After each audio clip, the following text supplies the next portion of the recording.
signalnya jelek ya, gimana ya? Sebisa Buffering terus. Ngelek tuh. Macet nggak apa. bisanya aja. Oh iya. Ntar Pak di nyala.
Bismillahirrahmanirrahim. Assalamualaikum warahmatullahi wabarakatuh. Alhamdulillahilladzi arsala rasulahu bil huda wa dinil haqq liyudhhirahu 'ala ad-dini kullih walau karihal musyrikun. Asyhadu an la ilaha illallah wahdahu la syarika lah wa asyhadu anna Muhammadan 'abduhu wa rasuluhu la nabiyya wa la rasula ba'da. Allahumma salli wa sallim ala nabiyyina Muhammadin wa ala alihi wa ashabihi wa man tabi'ahum bi ihsanin ila yaumiddin, amma ba'd. Ikhwani wa akhwati fillah, azanallahu wa iyyakum. Alhamdulillah di pagi yang mulia ini Allah kembali kumpulkan kita dalam sebuah majlis yang sangat mulia ini, yaitu majlis talabul ilmi. Sebuah majlis yang dimana Nabi mengatakan sebagai taman-taman surga. Sehingga jamaah sekalian kita berdoa kepada Allah Jalla wa Ala, mudah-mudahan sebagaimana pagi hari ini kita kumpulkan di taman-taman surganya. Kita berdoa mudah-mudahan kelak Allah kembali akan mengumpulkan kita di tempat yang mulia, yaitu surganya Allah Subhanahu wa taala. Ya jamaah sekalian, kita masih pada kitab Al-Adabul Mufrad karya Al-Imam Al-Hafidh Al-Hujjah Abu Abdillah Muhammad bin Ismail Al-Bukhari rahimahullahu ta'ala. Dan jamaah sekalian, kita masih pada pembahasan seputar birrul walidain. Dan di pagi hari ini kita masuk bab seputar la'anallahu man la'ana walidayhi. Bab seputar Allah melaknat seorang anak yang melaknat kedua orang tuanya. Allah melaknat seorang anak yang melaknat kedua orang tuanya. Berkata Imam Bukhari rahimahullahu taala, haddatsana Amr bin Marzuq. Telah menceritakan kepada kami Amr bin Marzuq. Beliau mengatakan akhbarana Syu'bah. Dan menghabarkan kepada kami Syu'bah an Qasim bin Bazzah. Dari Qasim bin Bazzah bin Abi Bazzah. An Abi Tufail.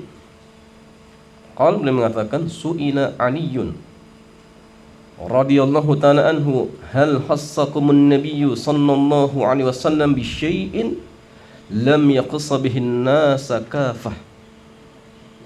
Jadi Ali pernah ditanya, apakah Nabi sallallahu alaihi wasallam telah mengkhususkan kepada kalian dengan sesuatu yang Nabi tidak mengkhususkan kepada orang-orang secara umum? Qal, maka Ali mengatakan, ma khassana Rasulullah sallallahu alaihi wasallam bi syai'in lam yakhuss bihi nas. Kata Ali, Rasulullah sallallahu alaihi wasallam tidak pernah mengkhususkan kepada kami dengan sesuatu yang tidak beliau khususkan kepada orang lain. Illa ma fi kirabi sayfi, kecuali sesuatu yang ada di sarung pedangku. Jadi ada lembaran yang disimpan di sarung pedangnya Ali radhiyallahu taala anhu, kecuali ini saja. Thumma akhraja sahifatan, kemudian beliau mengeluarkan lembaran tersebut, fa idza fiha maktub, ternyata di situ ada tulisan. Di antara isi tulisannya, kata Ali radhiyallahu taala anhu, Nabi bersabda, la'anallahu man dzabaha li ghairillahi jalla wa ala. Yang pertama, Allah Jalla wa Ala melaknat seseorang yang menyembelih untuk selain Allah. Dilaknat. Yang pertama. Yang kedua, la'anallahu man sariqa manarul ardi. Allah melaknat orang yang mencuri batas-batas tanah. Orang yang mencuri batas-batas tanah. Yang ketiga, la'anallahu man la'ana walidayhi. Allah melaknat seorang anak yang melaknat kedua orang tuanya. Dan yang keempat, la'anallahu man awa muhdithan. Allah melaknat seseorang yang melindungi, yang menolong pelaku maksiat. Pelaku maksiat. Hadis ini jamaah sekalian diriwayatkan oleh Imam Bukhari, begitu pula Imam Muslim. Dalam hadis 44 dalam bab seputar adhahi, seputar ibadah kurban. Itu pula Imam Ahmad, itu pula Imam Al-Baihaqi rahimahumullahu jalla wa ala. Di dalam lafaz Al-Imam Muslim dari Ali radhiyallahu ta'ala anhu, beliau mengatakan, haddatsani Rasulullah sallallahu alaihi wasallam bi arba'i kalimat. Rasulullah sallallahu alaihi wasallam menghabarkan kepadaku tentang 4 kalimat. Yang pertama, jamaah sekalian, la'anallahu man dzabaha li ghairillah. Yang pertama, Allah melaknat seorang yang menyembelih untuk selain Allah. Wa la'anallahu man la'ana walidayhi. Yang kedua, Allah melaknat seorang anak yang melaknat kedua orang tuanya. Dan yang ketiga, wa la'anallahu man awa muhdithan. Allah melaknat seorang yang melindungi, menolong pelaku maksiat. Dan yang keempat, wa la'anallahu man ghayyara manaral ardi.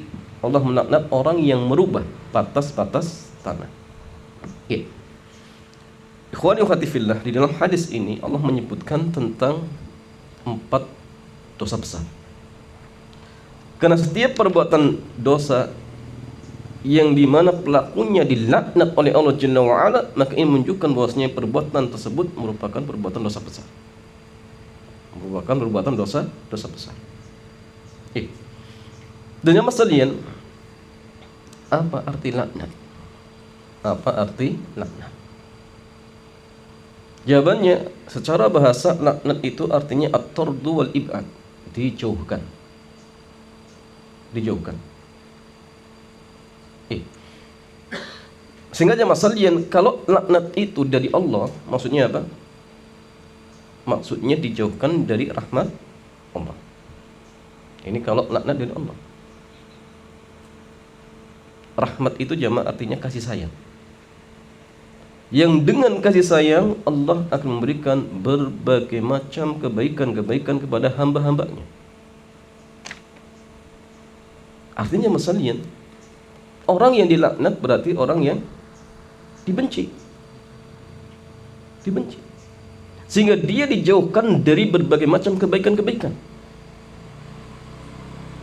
Nah, sehingga jamaah sekalian, orang yang dilaknat itu misal ketika dia sakit, Allah perparah sakitnya. Ketika misalkan dia dalam kondisi ekonominya sempit, Allah persempit ekonominya. Ini ciri-ciri orang yang dilaknat oleh Allah Jalla wa Ala.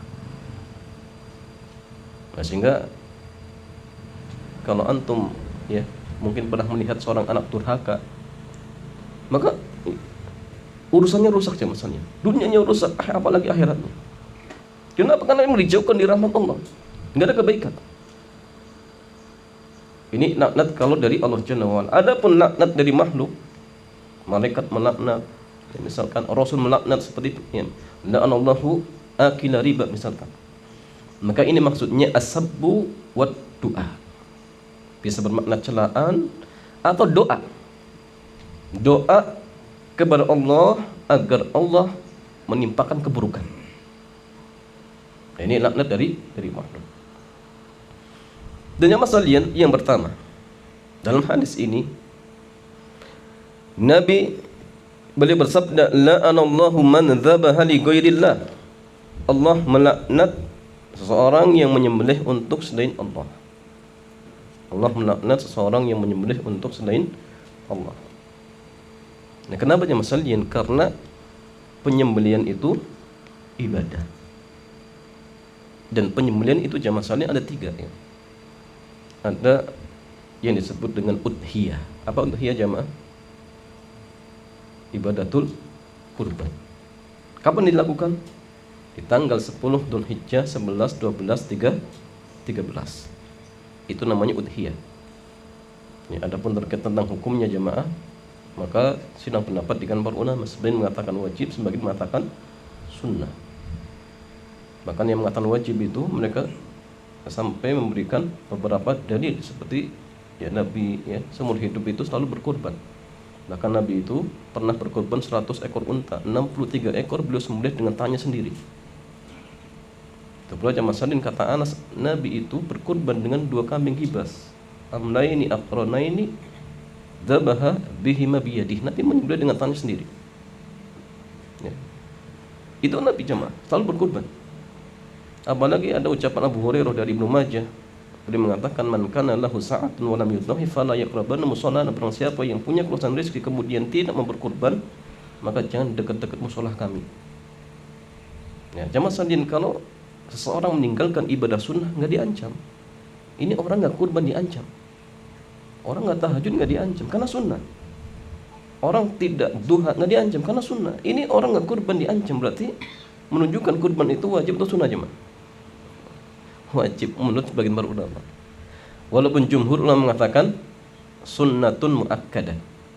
Tetapi jemaah ada kau lihat, baik kita condong dengan pendapat yang mengatakan sunnah muakkadah ataupun yang mengatakan wajib, misalkan intinya ibadah kurban ibadah yang agung. Sehingga kalau misalkan Allah berikan kemampuan, tidak layak untuk meninggalkan. Apalagi jemaah sekalian, ini merupakan bentuk rasa syukur kita kepada Allah. Dan Allah mengatakan, la in syakartum la azidannakum wa la in kafartum inna 'adzabi lasyadid. Sungguh jika engkau bersyukur maka akan aku tambah nikmat atas kalian. Mungkin jemaah sekalian, tahun ini antum kurban dengan kambing yang harganya 1,5 juta. Tapi ini bentuk syukur.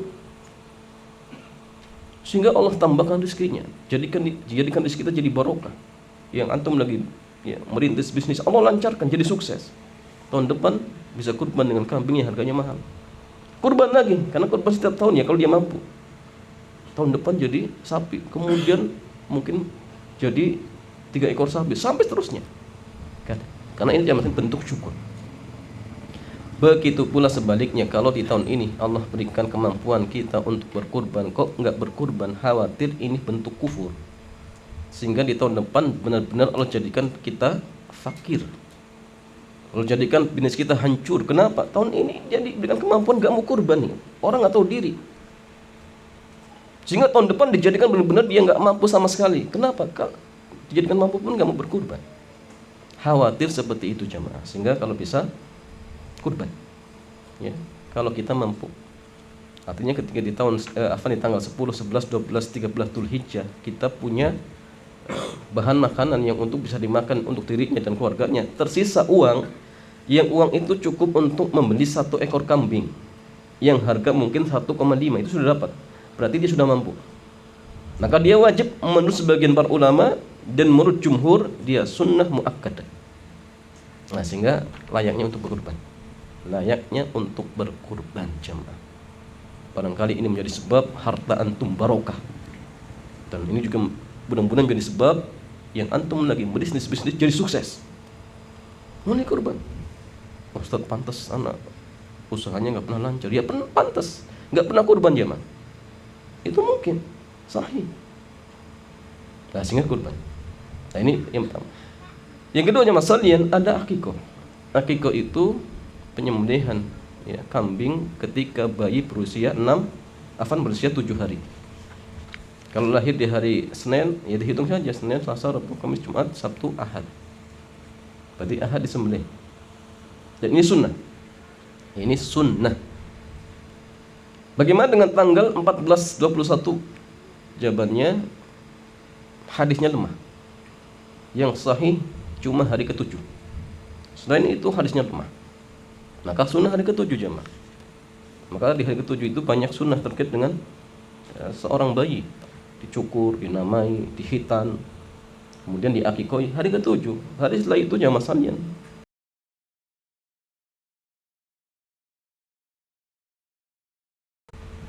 dan ada sebagian ulama mengatakan gini jemaah, orang tua yang tidak mengakikoi anaknya maka dia tidak berhak untuk mendapatkan syafaat anaknya. Insyaallah, Ustaz anak nggak pernah akikoh, ya. Jemaah sekalian, sebagaimana antum ingin mendapatkan bakti dari anak antum, yang kecil saja kita tidak memberikan haknya jemaah, malah sibuk dengan yang lain, bikin acara ini dan itu. Akikoh yang sunnah menurut sebagian para ulama justru ditinggalkan.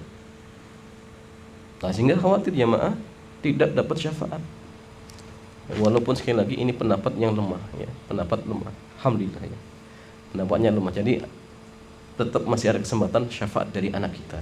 Cuma jamaah ini peringatan. Kalau antum mampu usahakan. Jadi kalau misalkan punya istri nih, ngandung nih, tabung untuk akikoh. Ini hak anak, berikan. Walaupun ucapan tadi lemah jamaah, tetap usahakan untuk mengakikoi anak-anak kita. Ya. Adapun misalkan tanggal 14-21 ini lemah, tetapi sebagian ulama mengatakan boleh. Bahkan sampai ketika dia mampu mengakikoi sendiri boleh. Menurut Lajnah Ad-Daimah, Dewan Fatwa Kerajaan Saudi Arabia, mereka membolehkan. Nah, sehingga ya kalau misalkan antum belum diakikoi, ya sudah, enggak masalah. Ya, sekarang ada uang misalkan akikoh, enggak masalah. Ya, untuk kehati-hatian, ya, untuk kehati-hatian seperti itu. Kemudian ada al-hadyu. Hadyu itu jamaah sekalian ada dua, ada hadyu syukron, ada hadyu jabron. Syukron itu jamaah untuk jamaah haji yang melakukan haji tamattu dan qiran. Adapun jabron itu penyembelihan bagi jamaah haji yang melakukan pelanggaran. Ada istilahnya dam. Namanya hadyu jabron. Hadyu jabron. Nah, kemudian masalian, ikhwani wa akhwati fillah, azanallahu wa iyyakum. La'anallahu man dzabaha li ghairillah. Allah melaknat seseorang yang menyembelih untuk selain Allah. Penyembelihan itu jamaah diperuntukannya untuk siapa? Itu ada dua. Pertama, diperuntukkan untuk taqarrub ilallahi jalla wa ala. Yang kedua, diperuntukkan selain untuk taqarrub, selain mendekatkan diri kita kepada Allah. Yang pertama itu jamaah sekalian taqarrub ila Allah, contohnya apa? Nyembelih untuk akikoh. Ya jelas, akikoh ini ritual ibadah. Atau nyembelih untuk nazar. Berarti ini taqarrub kepada Allah. Ya. Maka yang seperti ini jamaah sekalian harus satu niat karena Allah, yang kedua tata caranya harus sesuai dengan contoh Nabi. Artinya jamaah kalau misalnya takarubnya untuk misalkan kubur nggak boleh.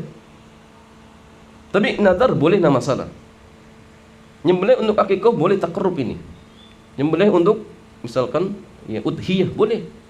Ini takarub. Hadyu juga takarub. Maka ini boleh, nggak masalah. Yang kedua, diniatkan tidak untuk takarub kepada Allah, tetapi dalam rangka untuk diambil dagingnya. Boleh tidak jamaah? Boleh tidak? Ini ada dua macam. Yang pertama, kalau niatnya takzim, untuk apa? Memuliakan gurunya misalkan, untuk mengagungkan gurunya, boleh tidak? Hah? Enggak boleh. Tapi kalau niatnya farhan wa ikraman, karena senang untuk memuliakan, boleh tidak? Misalnya datang tamu karena senang, karena ingin memuliakan, kemudian dia sembelih kambing, boleh tidak?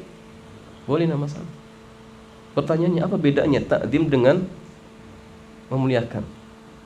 Ayo jamaah. Bedanya gini, kalau takdim itu yang diinginkan adalah ritual penyembelihannya. Misal datang seorang guru, masyaihnya, ketika dia datang disembelih di depannya. Nah, ritual ini yang diberikan kepada gurunya itu. Padahal ritual penyembelihan ini ibadah atau bukan jemaah? Ibadah.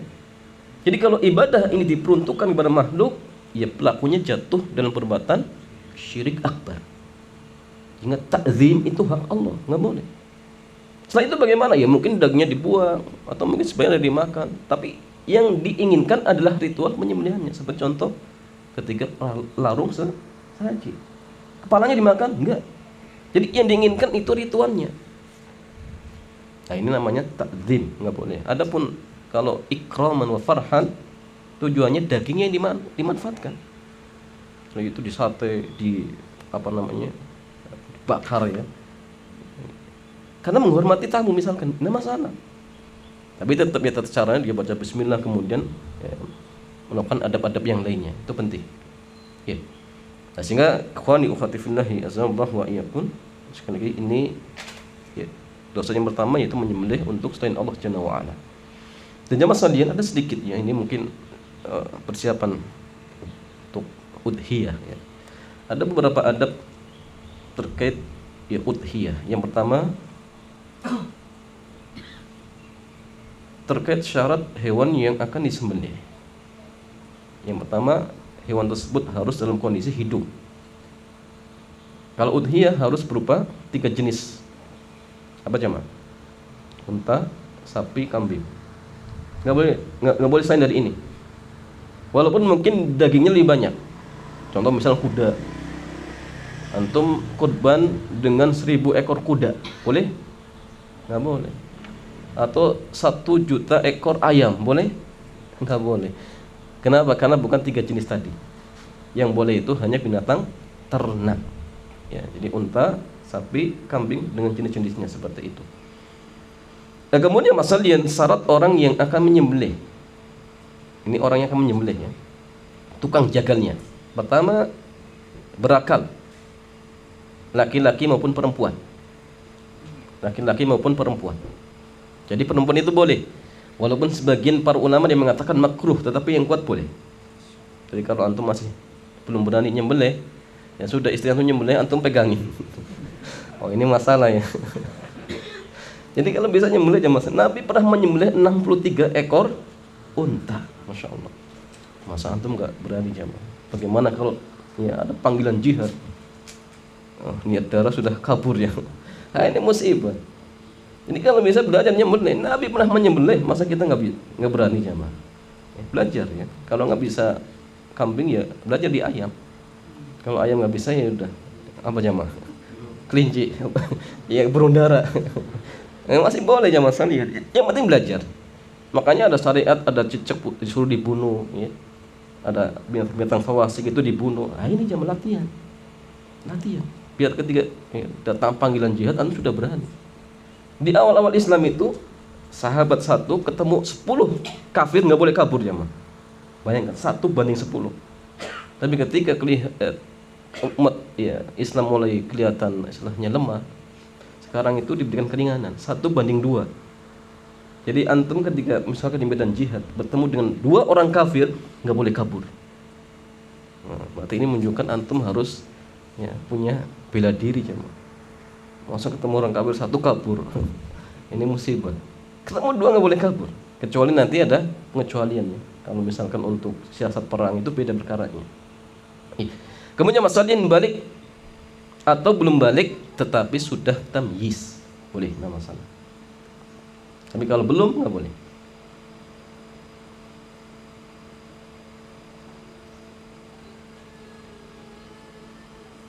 Yang kedua,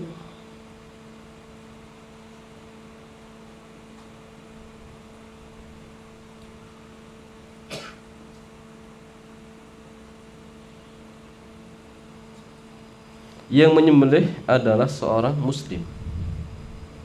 Yang menyembelih adalah seorang muslim atau ahlul kitab. Yang menyembelih adalah seorang muslim atau ahlul kitab. Ahlul kitab itu siapa jamaah? Yahudi dan Nasrani. Jadi kalau tukang jagalnya Yahudi, Nasrani boleh? Boleh. Tapi dengan catatan baca bismillah. Ini kalau misalkan nyembelihnya baca Isa bin Maryam, ya nggak boleh. Berarti menyembelih untuk selain Allah.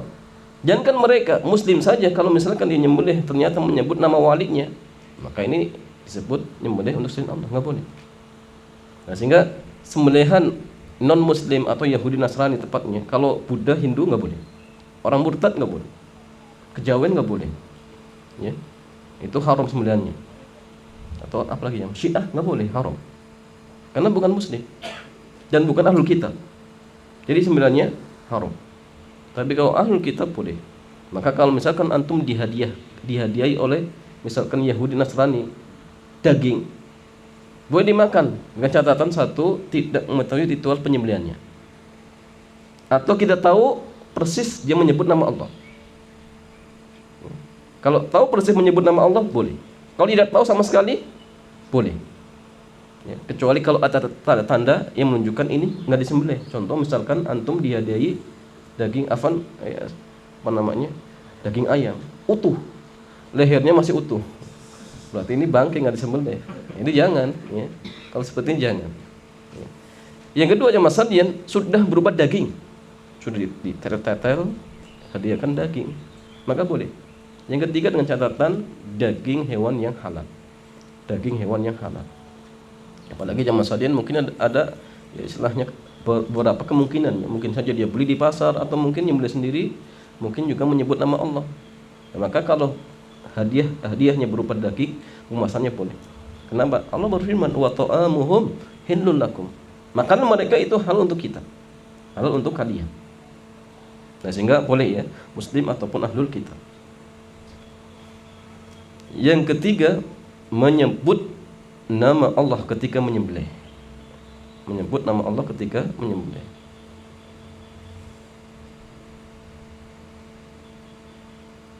Ataupun kalau lupa bagaimana, ini hukum tersendiri ya. Kemudian syarat alat yang digunakan untuk menyembelih, alatnya. Ya, kurang lebih ada 2 syarat. Yang pertama, menggunakan alat pemotong, baik dari besi ataupun selainnya, baik tajam ataupun tumpul, asalkan bisa memotong. Tumpul tetapi ingat, asal bisa memotong. Kalau nggak bisa memotong nggak boleh. Kenapa jamaah sekalian? Karena kita tidak boleh membunuh dengan benda tumpul, nggak boleh. Maka kalau ada yang berburu burung pakai ketapel, ya, pelurunya itu batu, kemudian didapatkan sudah mati, ini nggak boleh, bangkai. Kenapa? Karena kita tidak boleh membunuh binatang dengan benda tumpul yang tidak bisa memotong. Itu nggak boleh. Nah, sehingga lihat ya. Ya. Maka kalau antum misalkan ada ayam sulit ditangkap, dilempar pakai batu, bismillah, mati, bangkai, nggak bisa. Kenapa? Karena pakai batu. Tapi kalau misalkan pakai apa? Pakai tombak, boleh tidak jamaah?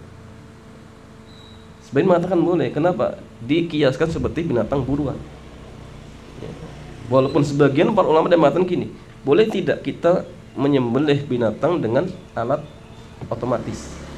Pencet bismillah kemudian 100 ekor ya, terpotong. Boleh?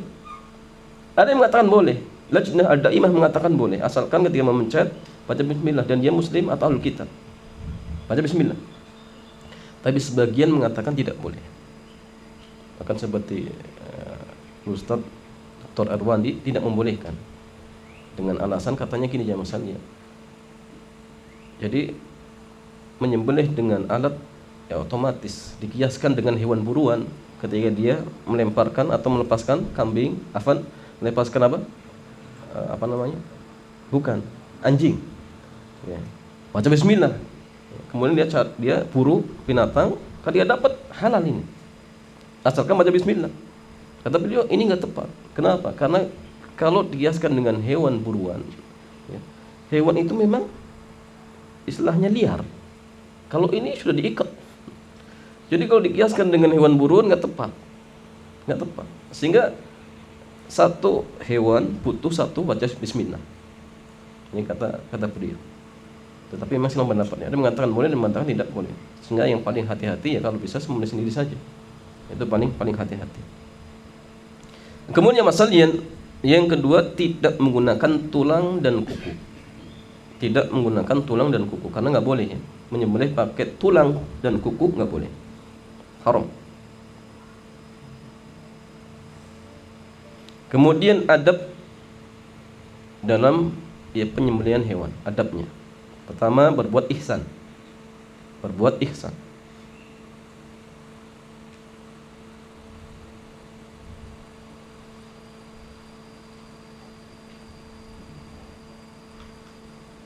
Dan berbuat ihsan itu nanti banyak ya. Di antaranya apa? Ditajamkan, kemudian dikenyangkan, ya, kemudian tidak disembelih di depan hewan yang lain. Ini namanya berbuat ihsan. Ya, dengan antum pakai apa namanya pisau tumpul sampai berkali-kali. Ya. Bahkan satu orang pun belum bisa. Nah, ini zalim jamaah. Nah, sehingga berbuat ihsan. Kemudian membaringkan hewan di sisi sebelah kiri. Tapi ini kalau pakainya zabah. Ya, seperti contoh sapi dan kambing itu zabah. Tapi kalau unta nahar itu dengan berdiri kemudian ditusuk bagian sininya pakai tombak. Ya, itu unta biasanya. Tapi kalau sapi zabah. Jadi dibaringkan di lambung sebelah kiri.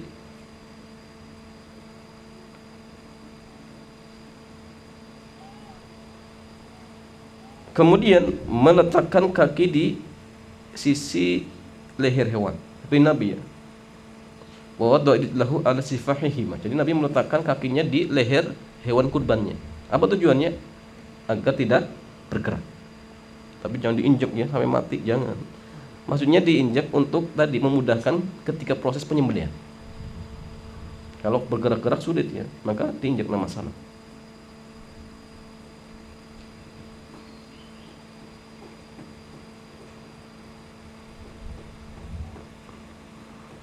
Kemudian masalahnya memotong dua saluran pernafasan dan makanan urat kanan urat kiri. Di leher itu ada ya, baca masalahnya dua urat saluran, kemudian kanan dan kiri ada 4. Kata Syekh bin Baz, penyembelihan yang paling sempurna itu ketika 4-4-nya terputus, semua terputus, itu paling sempurna. Makanya kalau antum nyembelih jamaah, kalau bisa pegang lehernya, kumpulkan 4-4-nya. Setelah itu baru kayak tangan kanan ya, jangan kiri, tangan kanan. Ya. Dari bawah ke atas, yang penting mana yang lebih cepat untuk memotong. Ya. 4-4-nya digabungkan, makanya dipegang lehernya, pegang. Yang lain pegang kepalanya, ya, biar cepat terputus. Kalau bisa ditekan ya, biar apa? Biar ininya istilahnya apa namanya? Bukan kendor ya, karena kalau kendor sulit, tapi kalau kencang pas dipegang dikumpulkan lebih cepat. Nah, cuma ya hati-hati kalau ditutupi barangkali darahnya mancur ya masalahnya. Karena ya tadi ditekan seperti itu. Jadi ya masalahnya kalau 4-4-nya terputus ini paling sempurna. Yang kedua, yang terpotong saluran pernapasan, saluran makanan. 2 urat, satunya nggak terputus. Ya. Jadi cuma 3. Ya. Maka yang ini jamaah sekalian masih sah, tetapi di bawah sempurna. Ya. Yang ketiga, yang terpotong cuma saluran pernapasan dan makanan. Urat kanan, urat kiri nggak terpotong. Maka yang ini silang pendapat, apakah bangkai atau boleh dimakan. Yang tepat masih boleh dimakan. Yang tepat masih boleh dimakan, tetapi ini paling rendah. Ya. Yang keempat, saluran pernapasan atau saluran makanan salah satunya tidak terputus. Ya. Maka ini jamaah sekalian bisa jadi bangkai. Cuma kasusnya gini, kalau misalkan ada seorang yang beli pisau diangkat, dia lihat saluran makanan belum terputus, setelah itu diulang lagi, maka dilihat pengulangannya ini apakah jaraknya sudah lama atau sebentar. Kalau misalkan diangkat masih belum putus, langsung boleh, tidak masalah. Tidak masalah. Yang kedua, kalau pisau sudah diangkat dan jaraknya sudah lama, nah ini masalah. Misalkan sudah duduk-duduk, sudah ngopi, pas lagi dia lihat, ini belum putus, maka dilihat jamaah. Kalau misalkan hewannya sudah mati atau sudah tidak ada tanda-tanda kehidupan, maka itu bangkai, nggak boleh dimakan. Ya, maka kalau tukang jagalnya keliru jamaah, berarti jangan dibagi warga. Kalau bagi berarti bagi bangkai. Hati-hati. Yang kedua, kalau misalkan pisau sudah diangkat, jarak sudah lama, ternyata binatangnya masih hidup, masih jalan-jalan, bahkan kalau angsa masih terbang, misalkan, maka di sini silang pendapat, bolehkah diulang kembali atau sudah nggak boleh? Sebagian mengatakan nggak boleh. Kenapa? Karena pengulangan atau sembelihan 2 kali itu nggak boleh. Nggak boleh. Kita dilarang menyembelih 2 kali, nggak boleh. Tapi sebagian ulama membolehkan, seperti mazhab Syafi'i membolehkan. Silakan diulang, tidak masalah. Hujah mereka itu karena penyembelihan yang kedua itu dianggap penyembelihan baru. Apa hujahnya? Karena hewannya masih hidup. Karena hewan ini masih hidup, berarti penyembelihan yang berikutnya ini dianggap penyembelihan baru. Sehingga mereka membolehkan. Nah, cuma dari sini jamaah sekalian, ya sekali lagi, ya kita harus belajar ya. Kalau bisa ada pelatihan dulu ya, tukang jagal. Ya kalau yang belum berani jangan sapi ya, kambing dulu yang kecil-kecil ya. Jangan kambing juga, jangan yang besar, kecil dulu latihan. Nah, insya Allah mudah.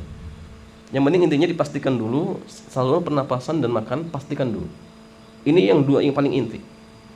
Kalau ini sudah terputus, insya Allah ya tadi ya, walaupun yang ketiga silang pendapat, tetapi yang kuat masih sah. Tapi kalau dua-duanya ini nggak terputus atau salah satunya, ini masalah jemaah. Ini yang jadi masalah. Nah, sehingga kalau belum berani ya latihan terlebih dahulu. Jangan sok berani. Ya, tapi latihan dulu. Itu penting. Ya. Kemudian ikhwani ukhati fillah azanallahu wa iyyakum. Yang kedua, wala anallahu man la'ana walidayhi. Allah melaknat seorang anak yang melaknat kedua orang tuanya.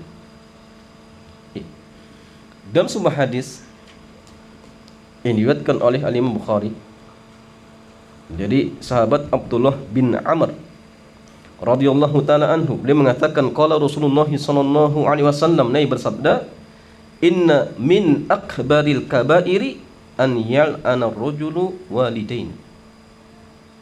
Di antara dosa besar yang paling besar adalah seorang anak melaknat kedua orang tuanya. Qila ya Rasulullah, kemudian dikatakan kepada Rasulullah, wa kaifa yal'anu rajulu walidayhi?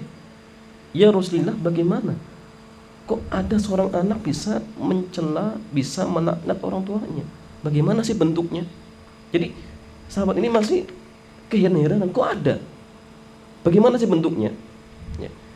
Maka Nabi beliau bersabda, yasubbur rajulu abar rajuli, yasubbu abahu yasubbu ummahu.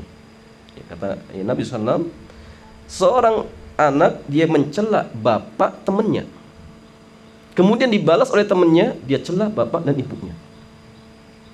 Ini juga dianggap melaknat orang tua sendiri. Nah, ini jangan kadang-kadang anak-anak kecil ya, sering main-mainan. Ya, kadang-kadang nama orang tuanya dijadikan apa jamaah? Oh iya, itu nggak boleh jamaah. Kalau antum melihat anak antum seperti itu, ingatkan, nah ini nggak boleh. Ini perbuatan dosa. Ingatkan. Ini sama. Mengejek, menjelek-jelekan.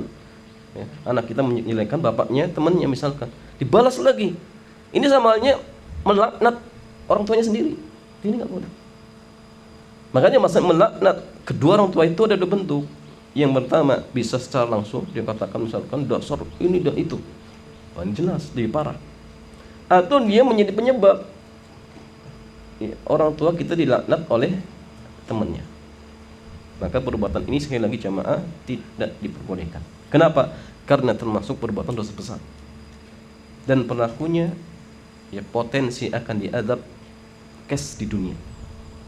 Nabi mengatakan ma min dambin ajdar an yu'ajjilallahu li sahibihi an uqubata fid dunya ma yudakhir fil akhirati mithlul bagi wa qati'ati rahim.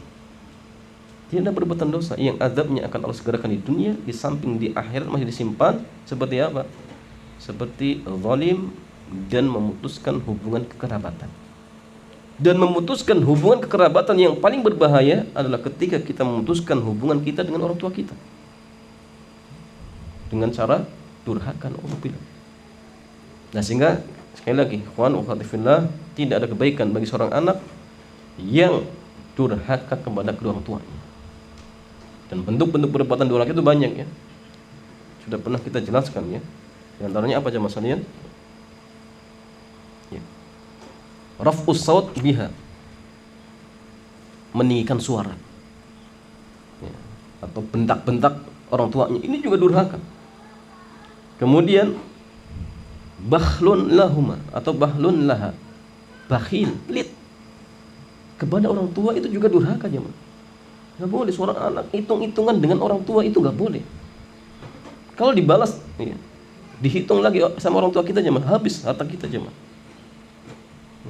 Ketika ngandungnya usianya berapa, selama berapa bulan, asinya dihitung.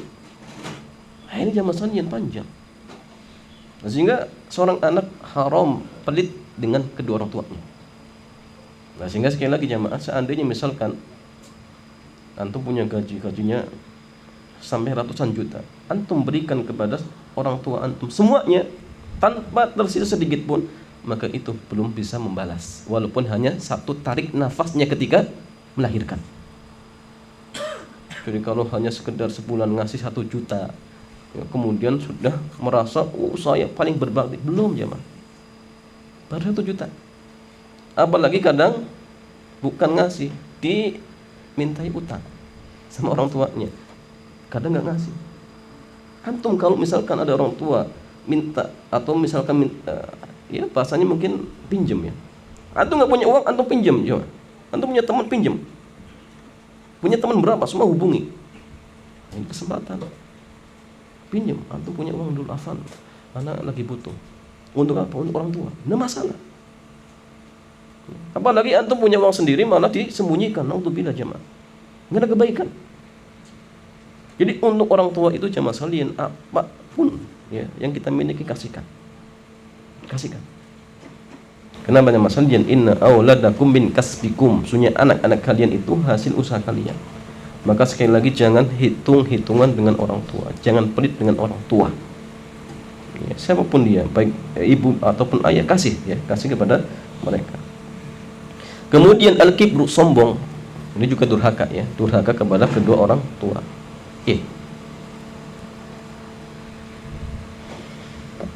Kemudian masalah ikhwani ukhati fillah azanallahu wa iyyakum. Dosa yang berikutnya, wala anallahu man awa muhdithan. Allah melaknat seseorang yang menolong ya, atau melindungi ya, muhdithan. Jadi muhdithan ini kata Syekh Dr. Shalih Ibn Fauzan, dia mengatakan muhdithan bikasrid dal ya, al-jani. Jadi muhdithan dengan dikasrohkan huruf dal, muhdi itu artinya pelaku maksiat. Muhdithan. Maka jangan salah ya kalau baca. Ya, makanya beda. muhditsan pelaku maksiat. Kalau muhdatsan beda lagi. Kata beliau, wa bi fathiha, dengan difathahkan, wal amrul mubtadi fid din, perkara bid'ah dalam agama. Ya. Ini namanya bid'ah. Jadi muhdits pelaku maksiat, muhdats apa? Perbuatan bid'ah. Muhaddas beda lagi. Apa lagi? Ya. Muhaddas itu artinya mulham. Apa mulham jemaah? Mulham itu orang yang diberikan ilham, seperti Umar. Ya, Umar itu disebut dengan mulham atau muhaddas. Kenapa jamaah? Karena sebagian ucapan beliau bertepatan dengan wahyu. Contoh seperti ayat terkait tentang khamr. Itu berkat doanya Umar jamaah. Ketika Umar masih samar dengan perkara khamr, karena masih banyak sahabat yang minum khamr, sehingga ketika masuk sholat masih dalam kondisi mabuk. Akhirnya Umar berdoa, Allahumma bayyin lana bayanan syafi'a fil khamr. Ya Allah, jelaskan kepada kami dengan sejelas-jelasnya tentang perkara khamr. Maka turun firman Allah. Bahasanya khamr itu ada kebaikan dan keburukan, tetapi ya, mudaratnya lebih besar. Tapi ini belum jelas. Ya, belum jelas. Ya. Nah, akhirnya berdoa lagi. Tetapi hanya dilarang apa? Ketika mendekati sholat. Ya. Ternyata masih ada juga sahabat yang apa?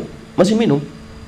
Sehingga yang namanya ya tadi ya, yang dilarang cuma ketika mendekati sholat, ternyata masih ada didapati ketika sudah masuk sholat, ada sahabatnya masih mabuk, sehingga sampai wudhu dengan kencingnya sendiri. Akhirnya Umar doa lagi, maka turun ya, firman yang terakhir bahwasanya khamr itu ridsun, maka ini haram secara mutlak, dan itu berkat ya doa dari Umar. Maka beliau dikatakan muhdats, muhaddats. Jadi muhaddats atau mulham. Muhaddis beda lagi. Apa muhaddisnya, Mak? Orang yang menyampaikan hadis. Maka beda-beda. Ya. Jangan salah baca. Kadang-kadang itu nggak ada harokatnya. Antum, oh itu ternyata ini muhaddis. Al-muhaddis syekh misalkan. Antum bacanya muhdis. Ini bahaya lagi ya. Jangan salah.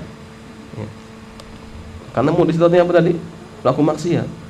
Pelaku maksiat syekh fulan min bahayanya maksudnya. Jadi muhaddits ya, itu ahli hadis. Muhaddits artinya ahli hadis, seperti itu.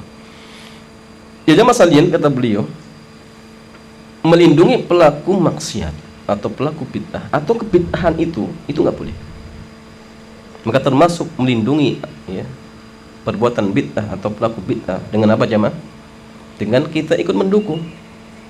Ada masjid misalkan, di situ sering melakukan praktek-praktek kebid'ahan, antum ikut nyumbang untuk acaranya, boleh? Ya boleh. Termasuk misalkan jamaah sekalian ketika misalkan di satu komplek RT-nya datang ke rumah warganya masing-masing, Pak, nanti hari ini mau diadakan acara ini, diminta iuran, antum ngasih tidak jamaah? Ngasih tidak?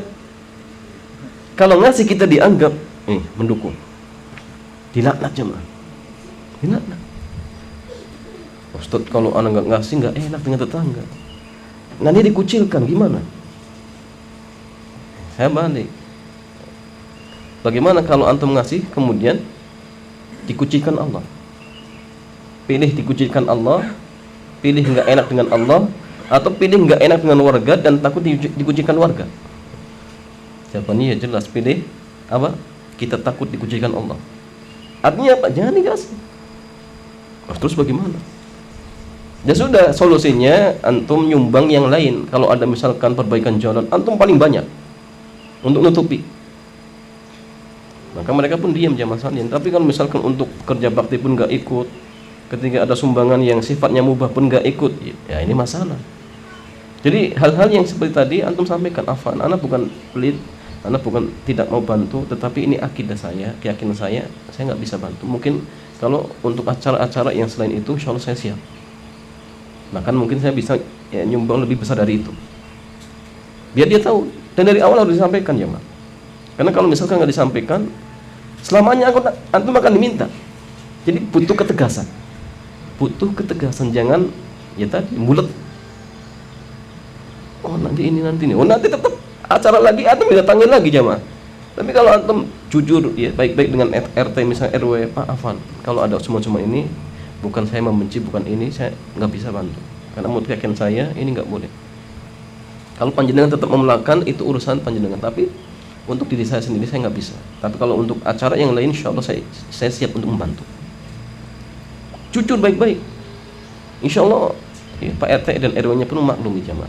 Tapi kalau kita diam, bahkan alasannya mulet, bikin nggak jelas, tetap didatangi jamaah. Atau misalnya ketika diajak untuk acara-acara yang bid'ah seperti itu, kalau alasan kita mulet, ya, selamanya akan didatangi terus, diminta terus. Jadi harus tegas, itu penting. Ya, tegas dan sampaikan dengan cara yang baik. Karena sekali lagi jamaah, ini jelas ya, sudah ya, menyangkut manhaj, prinsip kita. Dan mereka juga jamaah sekalian, ketika misalkan mungkin ada sebagian dari warganya yang tidak memeluk atau mungkin non muslim, kan mereka juga nggak minta, dan mereka juga paham. Ya, harusnya juga sama, mereka bisa memahami ya, tapi dengan catatan tadi kita sampaikan dengan cara yang baik seperti itu. Ya. Nah, kemudian masalahnya wala anallahu man ghayyara manaral ardi. Allah melaknat orang yang merubah batas-batas tanah. Jadi masalahnya merubah batas-batas tanah itu ada 3 macam ya. Dan ini semua dilaknat. Yang pertama, merubah batas tanah haram. Karena tanah haram itu sudah batasannya. Di Arafah, di Tan'im misalkan, kalau diperpanjang, dijauhkan lagi, oh ini bukan tanah haram misalkan. Ini konsekuensinya ketika misalkan wukuf, oh bisa batal. Hajinya bisa batal. Nah, sehingga ini dilaknat pelakunya, nggak boleh. Merubah batas-batas tanah itu tidak dibolehkan. Sepakat ya, tidak boleh. Yang kedua, merubah batas tanah secara umum, baik dengan cara memajukan atau yang di belakang dimundurkan misalkan, ini haram. Dan konsekuensinya kata Nabi SAW, man akhadha shibran minal ardi tuwikahu yawmal qiyamah min 7 ardi. Barang siapa yang mengambil sejengkal tanah milik orang lain, maka di hari kiamat akan dipikulkan. Sebanyak apa jemaah? Sebanyak 7 lapis bumi. Satu jengkal ditarik sampai 7 lapis bumi jemaah. Kira-kira berapa ton jemaah? Wallahu a'lam. Ini berat. Satu jengkal. Bagaimana kalau misalkan sudah 1 meter? 1 meternya persegi lagi. Jangankan sampai 7 lapis bumi. 1 lapis bumi saja itu sudah berapa berat. Nah, sehingga hati-hati kalau misalkan kita bangun rumah kebetulan nempel dengan tanah tetangga. Kalau pondasinya masuk sedikit, hati-hati itu. 1 batu masuk ke tanah orang itu 1 batu, 2 batu, 3 batu, 4 batu kali ya, dijengkal, tarik sampai 7 lapis bumi. Berapa beratnya? Nah, sehingga nggak boleh ya kalau misalkan kita bangun rumah pun kemudian sampai jorok, misal ini tanah negara, itu nggak boleh juga. Maka antum hati-hati kalau rumahnya dekat jalan kemudian bikin temboknya ya, kok jorok ke tanah negara, maka itu nggak boleh ya, kecuali kalau diizinkan ya, antum minta izin kemudian dibolehkan, oh silakan, boleh buat jalannya atau salurannya misalkan, itu boleh. Terus gimana masalah antum misalkan punya paralonnya keluar rumah antum kemudian masuk ke sungai, boleh jemaah? Itu bukan tanah antum itu. Ya itu makanya kita harus hati-hati jemaah.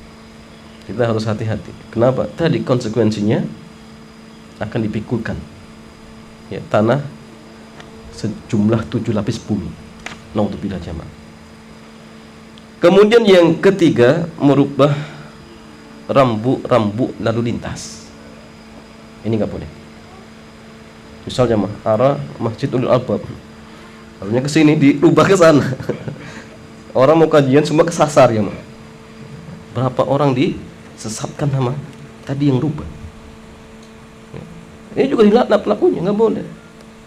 Nah, ini juga merupakan jariyah, amal jariyah. Kalau misalkan di satu daerah ternyata nggak ada plang, antum buat plang untuk penunjuk jalan. Ini amal jariyah. Banyak orang yang mendapat manfaat dari plang tersebut. Nah, sehingga kalau misalkan di tempat antum kok Pak RT misalkan narik dana untuk apa? Buat plang penunjuk jalan. Kalau bisa antum ya, handle semua aja, udah anak saja. Kenapa? Karena ini amal jariah. Amal jariah. Sehingga itu yang bikin pelang misalkan Masjidul Albab Karas ini, kalau dia buat pakai uangnya dia sendiri, itu amal jariah itu. Berkat dia banyak orang masuk sini kajian. Itu luar biasa jemaah. Kalau disasarkan, oh naudzubillah. Billah oleh Allah Subhanahu wa taala. Ini jangan coba-coba ya. Kalau ada rambu-rambu dibalik itu jangan. Itu banyak orang tersesat ya. Dan pelakunya dilaknat oleh Allah Subhanahu wa taala. Sehingga jemaah sekalian, ikhwani wa akhwati fillah, zanallahu wa iyyakum.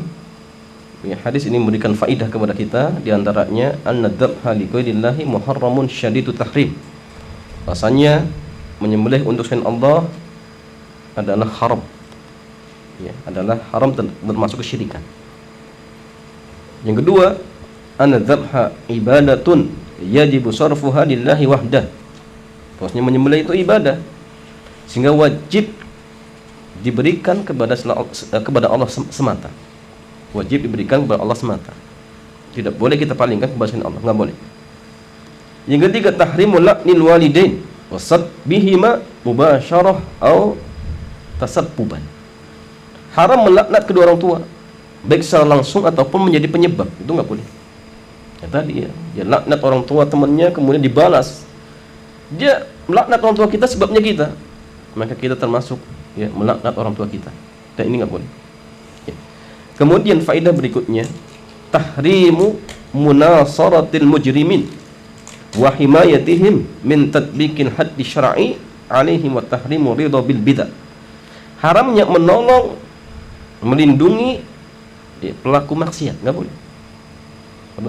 Misalkan begal dikejar apa namanya aparat masuk rumah kita, tanya tadi ada pencuri ataupun begalnya masuk tidak, kita katakan nggak ada, maka kita dilaknat. Tidak boleh jemaah.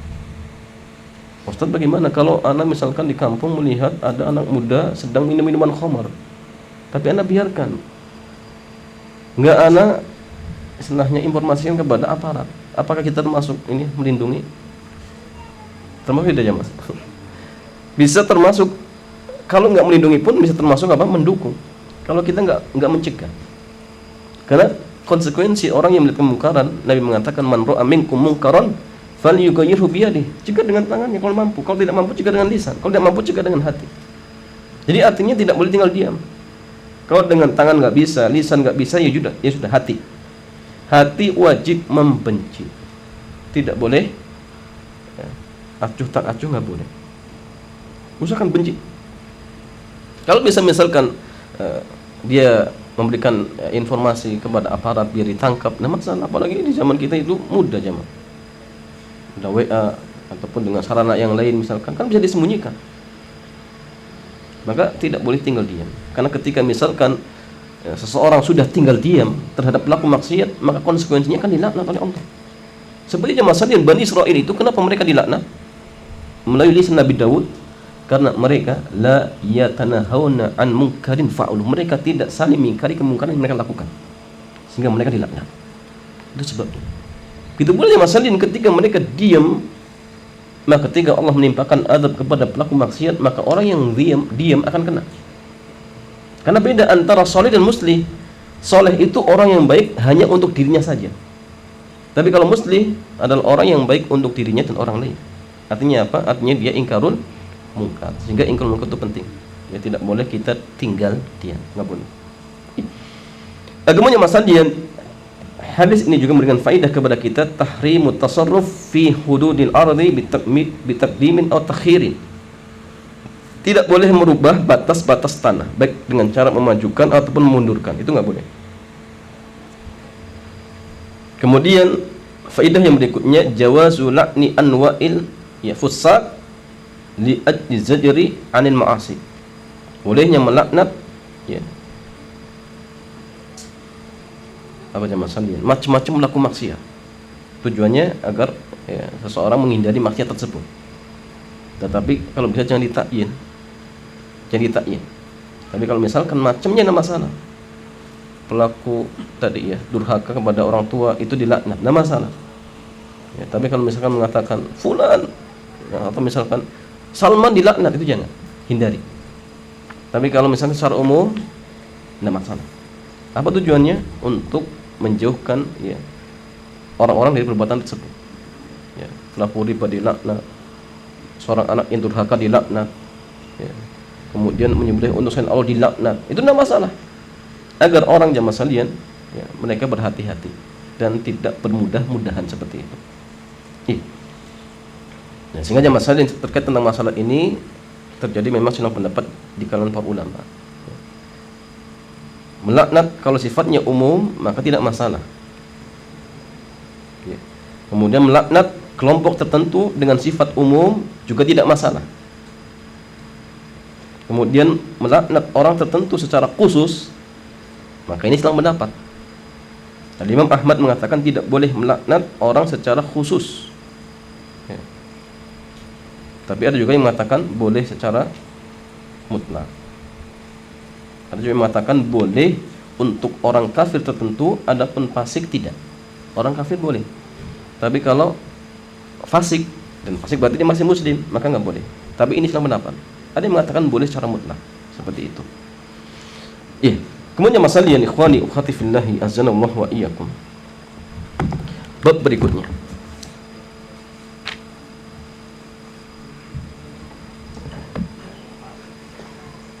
Tur yang berapa jam? Turnya yang berapa? 1.45. Apa?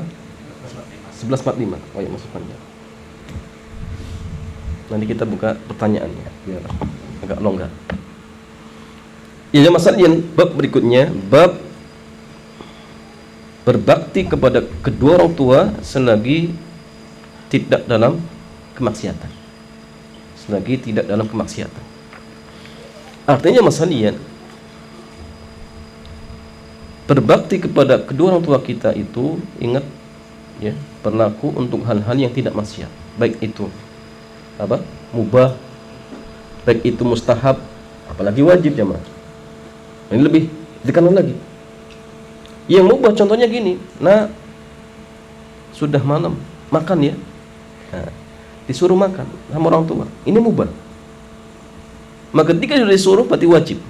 Wajib untuk apa? Makan. Kalau yang sunnah contohnya apa jemaah sekalian? Mungkin ya orang tua nyuruh apa? Anaknya untuk ya puasa Senin Kemis, atau untuk ya ibadah-ibadah yang hukumnya sunnah. Kalau sudah diperintahkan orang tua, maka wajib ditaati. Bukan wajib kemudian menjadikan hukum itu jadi wajib, bukan. Kita wajib untuk mentaati perintah orang tua seperti itu. Kalau perintahnya wajib, apalagi jemaah. Nah, ini sudah masuk zuhur, salat. Satu wajib taat, kemudian ini perintah Allah juga, ini lebih tegas. Sehingga ketika seseorang diperintahkan pada hal-hal tadi kok membantah, maka dia dianggap durhaka kepada orang tuanya. Ya nggak boleh. Ustaz, bagaimana kalau seandainya ada seorang anak dia ingin mondok, orang tuanya melarang, nak jangan mondok. Kamu ya di rumah saja temani orang tua. Tapi kamu cukup belajar nanti di masjid saja, atau mungkin datang di ustaz-ustaz sekitar saja. Silahkan belajar, nama masalah. Tapi jangan mondok. Orang tua masih butuh di rumah. Nah, aja masalah. Ya. Apakah kita wajib mengikuti perintah orang tua? Wajib tidak jemaah? Wajib. Wajib jemaah. Mondok wajib jemaah hukumnya? Enggak wajib. Ketika pertentangan antara hukum yang sunnah dengan yang wajib, dahulukan yang wajib. Apalagi tadi nggak dilarang. Silakan belajar tetapi jangan di pondok. Berarti kan nggak dilarang jemaah. Maka hal-hal seperti ini kita harus sekali lagi ya cerdas. Dalam artian jangan sampai bermudah-mudahan. Kan sebagian kadang-kadang orang tua saya nggak membolehkan untuk ini dan itu. Padahal ini perkaranya bukan wajib. Maka kalau bukan wajib, ingat perintah orang tua itu wajib, maka kita dahulu perintah orang tua. Kecuali kalau orang tua kita menyuruh untuk berbuat maksiat. Nah, kamu ya, harus ikut acara ini. Kalau nggak ikut, awas. Acaranya misalkan maksiat. Maka di situ jamaah sekalian, la ta'ata li mahdukin fi maksiatin khaliq. Tidak ada ketaatan kepada makhluk ketika bermaksiat kepada Allah. Nah, sini. Terus tanahmu itu, ya, jangan di atas mata kaki, ya. Jangan pas mata kaki, panjangkan. Taati jamaah? Tidak taati. Kenapa? Karena perintahnya bertentangan dengan syariat. Karena kalau seperti ini jamaah sekalian, kita harus mendahulukan Allah dan Rasulnya. Nabi mengatakan salah satu, man kunna fihinna wajada halawatal iman. Ada 3 perkara yang dimana ketika seseorang berada di atas 3 perkara tersebut, dia akan mendapatkan lezatnya iman. Yang pertama kata Nabi, an yakunallahu wa rasuluhu ahabba ilaihi mimma siwahuma. Yang pertama, ketika Allah dan Rasulnya dijadikan lebih utama dari selainnya, maka dia akan mendapatkan lezatnya iman.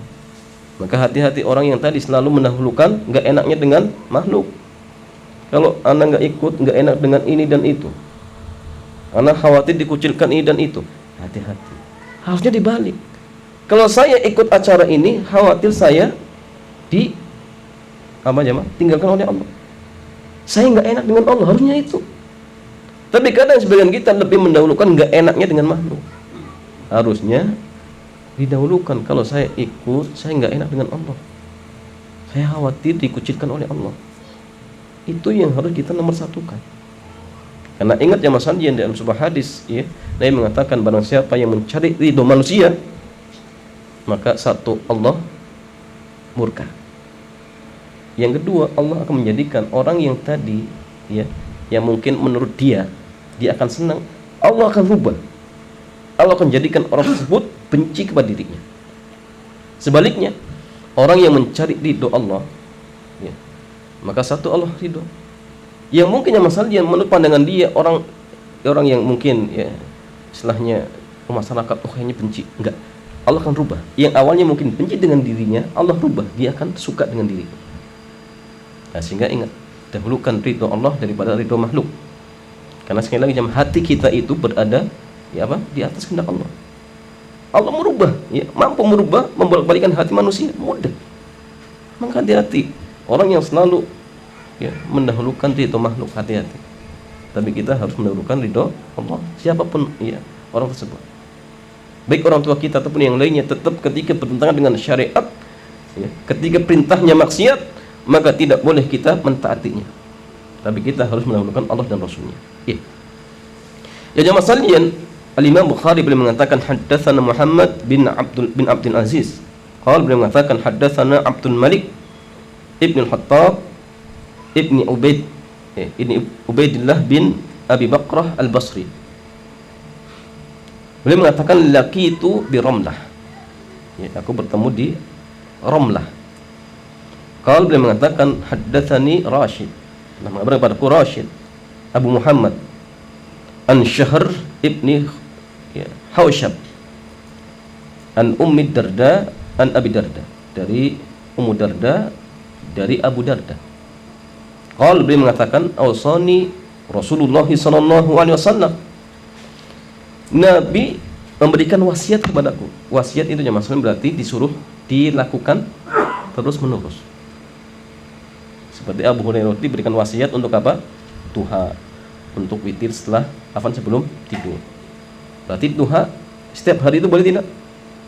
Boleh. Karena wasiat itu, ya, wasiat itu harus, ya, disuruh dikerjakan terus menerus. Karena sebagian mengatakan duha itu yang sunnah, ya, kadang dikerjakan, kadang ditinggalkan, karena itu sunnah.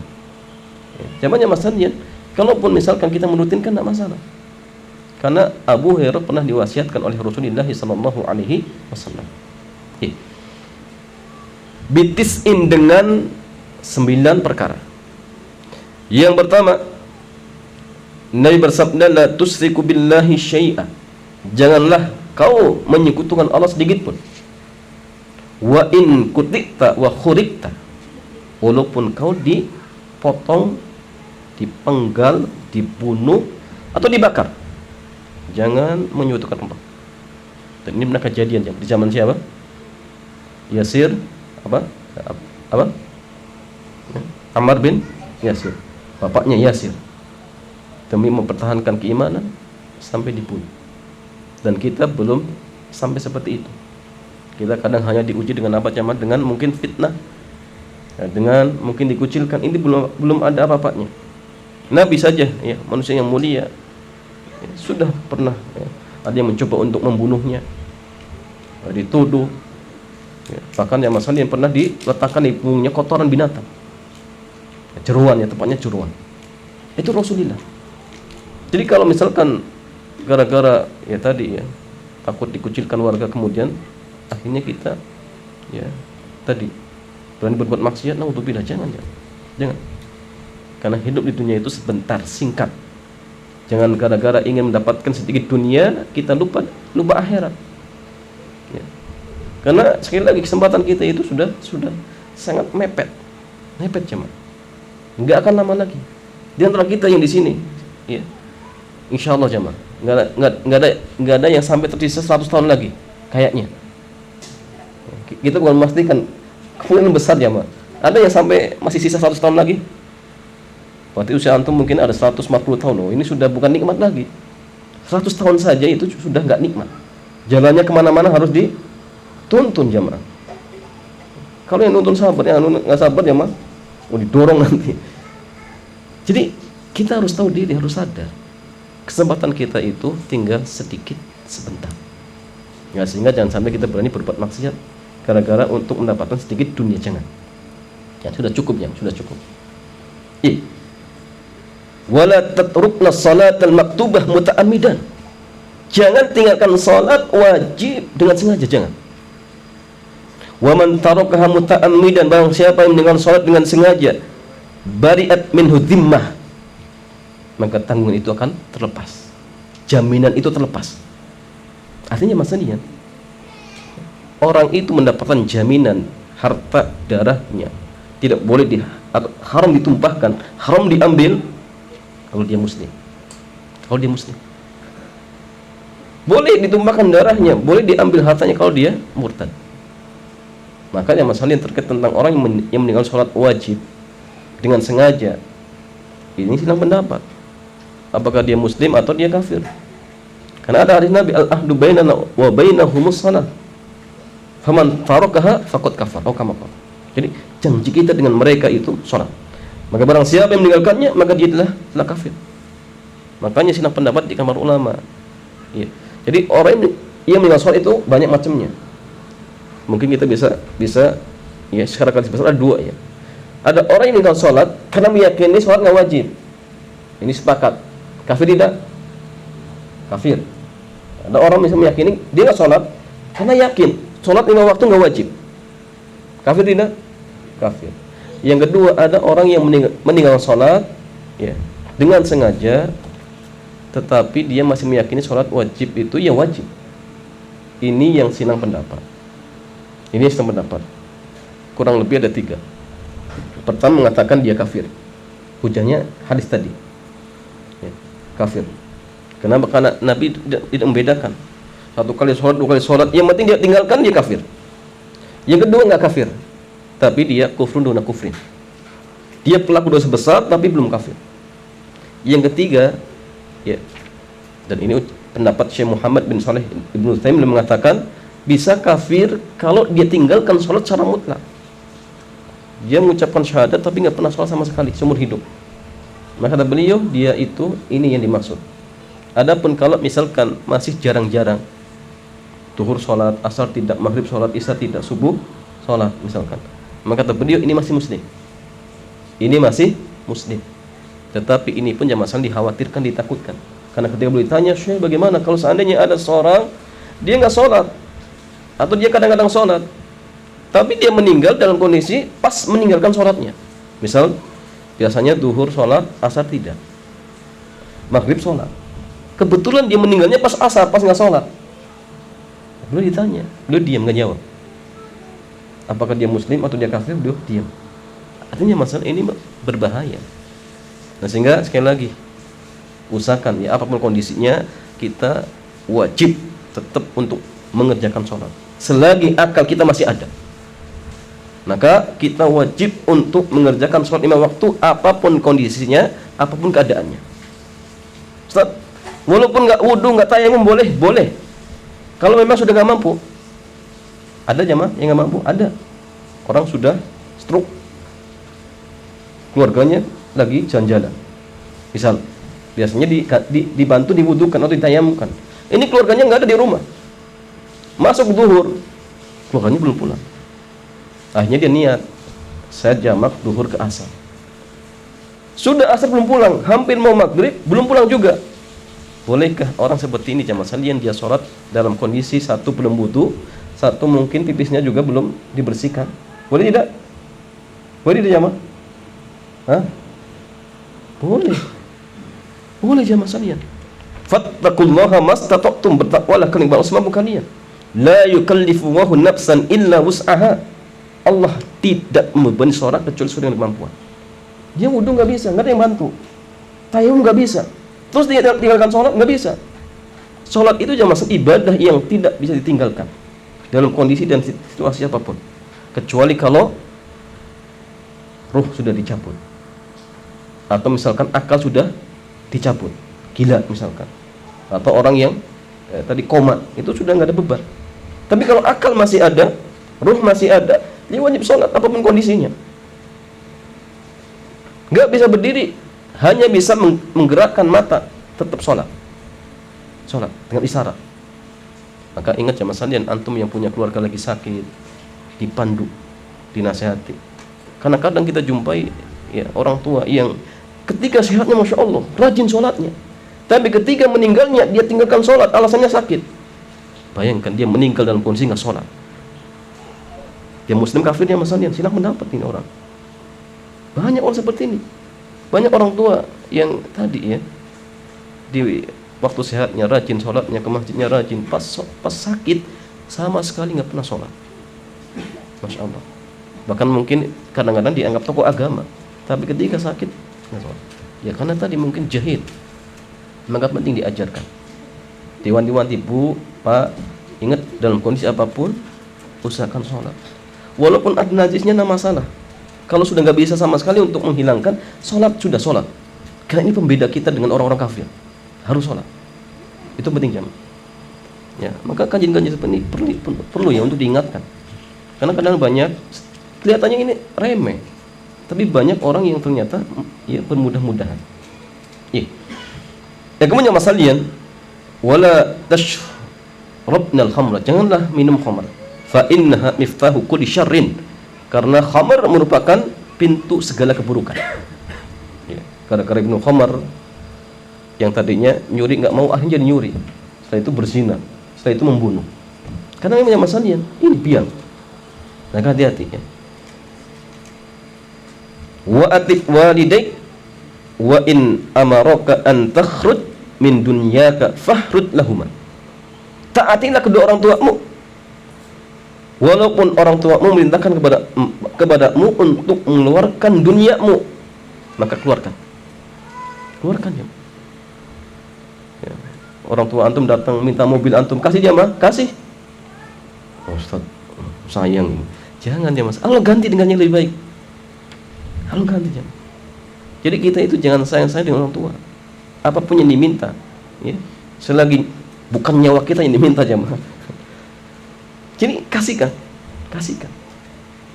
Apalagi tadi ya, hanya mungkin orang tua, nah kayaknya bapak ingin nginep ya. Jangan. Naudzubillah. Nginep saja nggak boleh, naudzubillah jamaah. Nggak ada kebaikan. Ya. Pas nginep ya diizinkan, ternyata dikasih kamar yang dekat WC. Naudzubillah jamaah. Jadi perlakukan orang tua kita dengan istimewa. Karena itu sekali lagi jamaah sekalian, tanda-tanda kebaikan bagi seorang anak. Ya, dunia dan akhirat. Nah, sehingga penting. Kemudian masalian, wala tunazi'anna walatal amr, jangan ya, istilahnya bahasa kitanya banyak masalian ya, melepaskan diri dari istilahnya ketaatan kepada pemerintah, jangan. Wa in ra'aita annaka anta, walaupun ya Anda mungkin ya menganggap berada di atas kebenaran, tapi jangan. Ya, jangan memberontak, jangan ya, istilahnya memerangi, jangan. Sabar ya mas, sabar. Kalau misalkan pemerintah kita zalim, maka seandainya misalkan kita punya doa yang makbul, doakan pemimpin kita. Agar apa? Agar mendapat hidayah. Kan manfaatnya jauh lebih banyak untuk masyarakat umum. Nah, sehingga ya, itulah sikap para ulama kita seperti itu, cuma. Dan kalau nggak salah ini ucapan dari Al-Imam Ahmad rahimahullahu taala. Kemudian janganlah lari dari medan pertempuran, nggak boleh ya. Tadi ya di awal-awal Islam itu 1:10. Kalau sekarang 1:2, nggak boleh lari. Boleh lari kecuali satu, pertama untuk bergabung dengan pasukan yang lain. Yang kedua karena strategi apa? Perang. Nah masalah. Yang kedua sudah tidak imbang. 1:3, boleh. 1:5 boleh. 1:2 nggak boleh. Ya, nggak boleh. Apalagi 1:1. Lari. Ini lucu zaman Sanin, nggak boleh, muslim itu nggak boleh zaman Sanin. Sehingga ya antum harus bisa ya latihan ya, bela diri ya, atau ya belajar kuda, memanah, latihan renang. Muslim nggak bisa renang. Nah ini masalah, jangan-jangan nggak bisa renang ini. Belajar zaman Sanin, belajar. Apalagi niatnya ini persiapan jihad, ini ibadah. Ya, ini ibadah kepada Allah Subhanahu Wa Taala. Jadi kalau ya antum punya anak kecil, kalau misalkan ingin jalan-jalan ya, ajak di tempat-tempat yang mendidik sama renang masih boleh, tapi tetap ya renang cari yang benar ya, jangan sembarangan. Atau misalkan naik kuda, nggak masalah. Atau misalkan memanah, ini latihan-latihan seperti itu. Kemudian masalah lihat wa in halakta wa farra ashab, walaupun engkau ya, mungkin binasa atau teman-temanmu lari, jangan lari. Wa anfik ma min taulik al ahli, berikanlah nafkah kepada keluargamu semampumu. Nah, sehingga sekali lagi ini perintah, tidak boleh ya, seorang suami ingat melantarkan istrinya, nggak boleh. Tidak boleh seorang suami melantarkan keluarganya, nggak boleh. Karena ingat ya, laki-laki itu dianggap pemimpin karena apa jemaah? Ya, rijalu qawwamun 'alan nisa, di atas sebabnya karena memberikan nafkah. Maka seandainya ada seorang laki-laki enggak memberikan nafkah, ini sudah kehilangan kuamahnya. Nah, sehingga tidak jarang ya seorang laki-laki yang tidak memberikan nafkah keluarganya, yang terjadi istrinya membangkang, istrinya nggak taat. Nah, ini karena ya tadi sebab yang harusnya dia ya, berikan nggak ada. Ya, beda kasusnya kalau misalnya dia sudah berusaha semaksimal mungkin ternyata belum dapat, itu beda. Ini ada orang sengaja memang seperti itu, enggak memberikan nafkah, padahal dia mampu. Ini musibah, nggak boleh jemaah. Ya. Apalagi nafkah yang kita nafkahkan kepada anak dan istri kita itu dianggap ibadah jemaah. Bahkan itu infak yang afdol. Ya. Infak yang afdol adalah kita berikan kepada istri dan anak-anak kita. Jemaah, mana yang wajib memberikan nafkah kepada istri apa orang tua kita? Mana lebih wajib, lebih utama? Hah? Mana jemaah? Orang tua kita atau istri kita? Mana yang lebih utama? Istri kita jemaah. Jadi istri kita harus dikasih nafkah. Ya. Anak dengan orang tua wajib mana jemaah? Tetap anak. Walaupun kita jemaah tidak boleh melantarkan orang tua kita, tapi ketika dibenturkan hukumnya mana yang wajib jelas. Ya. Istri sudah ada perintahnya, anak juga sama. Tapi orang tua pun jangan dilalaikan. Kalau dia mampu kemudian orang tuanya misalkan ditelantarkan, durhaka, nggak boleh. Tetap ya orang tua juga dikasih, kemudian istri anak jangan dilantarkan, itu nggak boleh ya, tidak diperbolehkan. Kemudian masalah tarfa asoka ala ahlik ya, jangan mengangkat tongkatmu kepada keluargamu atau dari keluargamu ya, jangan berbuat kasar ya, jangan berbuat kasar.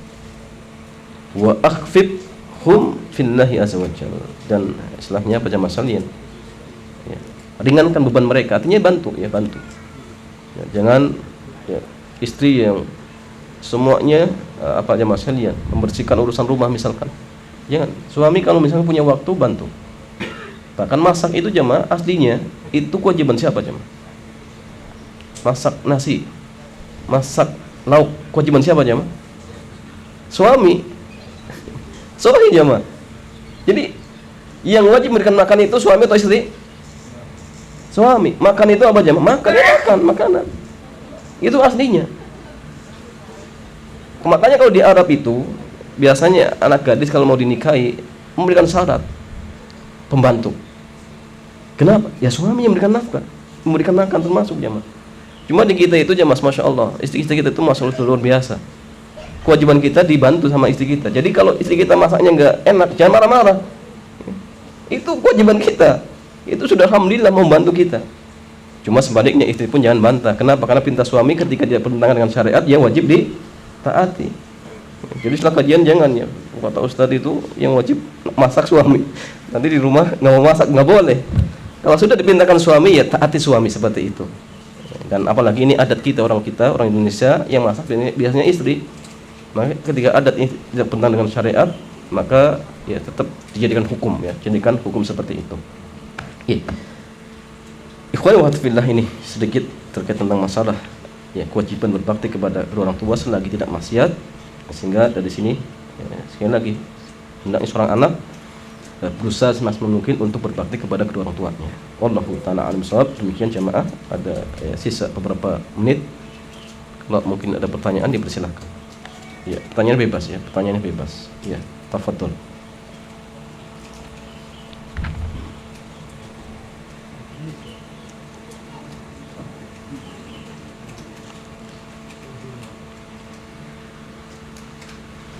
Ya, tafadhol. Ada tadi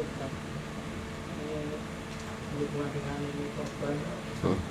Ada orang yang menentukan ada suatu kelompok atau wilayah lain, tapi berhubung dia bukan wilayah situ atau kelompok itu, dia tidak pakai nama orang yang korban, tapi dia akan menamakan pada di situ. Itu boleh apa enggak?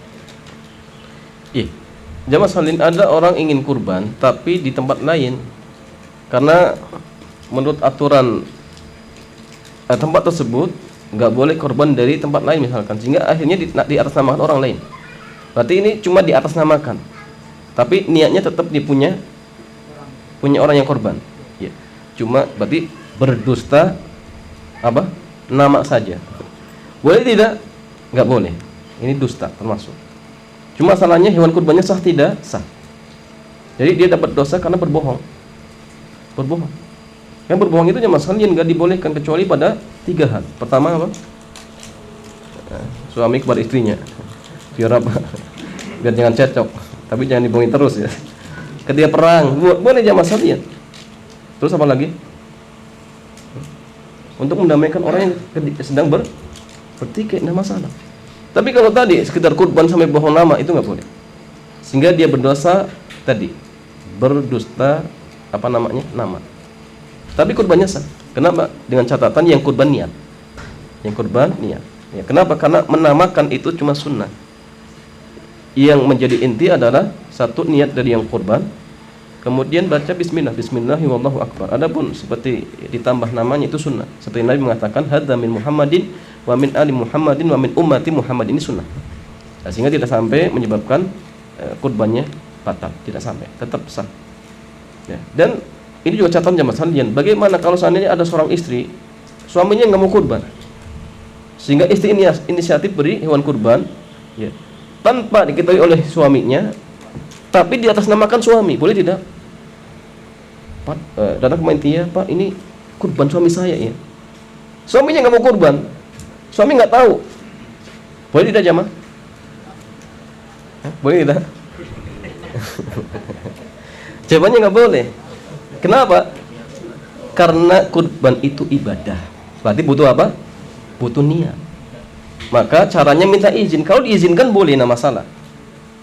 Misalkan datang, Mas ini saya kurbankan atas nama panjenengan misal. Oh iya nggak apa-apa, boleh. Nah, kenapa? Niat ya, ibadah itu butuh niat. Jadi yang di atas namakan harus niat. Kecuali gini, istri yang kurban tidak masalah. Ini atas nama istri, kemudian diniatkan untuk dirinya dan keluarganya. Ya, maka suaminya masuk, dapat pahalanya. Dan ini pendapat yang kuat. Yang boleh mengatakan yang boleh meniatkan itu kepala keluarga. Yang tepat boleh, istri pun boleh. Kalau misalkan itu uang istri kurban atas nama istri, kemudian di atas namakan suami dan anak-anaknya, boleh, tidak masalah. Jadi mereka dapat pahala yang saja. Tapi kurban itu atas nama istri. Sehingga yang nggak boleh potong kuku, potong rambut itu hanya istri. Ya, kenapa? Karena itu kurbannya dia. Ya. Jadi harus ada ada niat, ada izin ya, ada izin seperti itu. Makanya gini ya Mas Aldian, boleh tidak berkurban untuk mayit secara khusus? Boleh tidak? Silang pendapat. Ada 3 ya. Kalau misalkan yang kurban yang masih hidup di atas namakan seperti Nabi, boleh. Korban saya, kemudian untuk keluarga saya. Dan ini mencakup yang masih hidup dan sudah meninggal, itu boleh. Yang kedua, kalau ada wasiat boleh, atau nazar. Orang tuanya ketika masih hidup, dia minta kepada anaknya, nak nanti kalau ya, ayah meninggal, tolong ya dikorbankan. Maka ini boleh, tidak masalah. Sepakat ini boleh. Yang ketiga, kalau disendirikan, nggak ada wasiat, nggak ada nazar, inisiatif anak murni, di atas namakan khusus untuk si mayit, boleh tidak? Silang pendapat. Syekh bin Baz mengatakan boleh. Ya, hujah beliau karena di zaman Nabi ada seorang ya, sahabat datang ke Nabi, dia katakan, ya Nabi, ini kurban si fulan. Nabi nggak tanya apakah dia masih hidup atau sudah meninggal. Berarti ini menunjukkan ya boleh, kata Syekh bin Baz. Secara mutlak boleh. Tetapi Syekh Muhammad bin Shalih Ibnu Utsaimin mengatakan boleh tapi nggak sunnah. Boleh tapi tidak sunnah. Kenapa?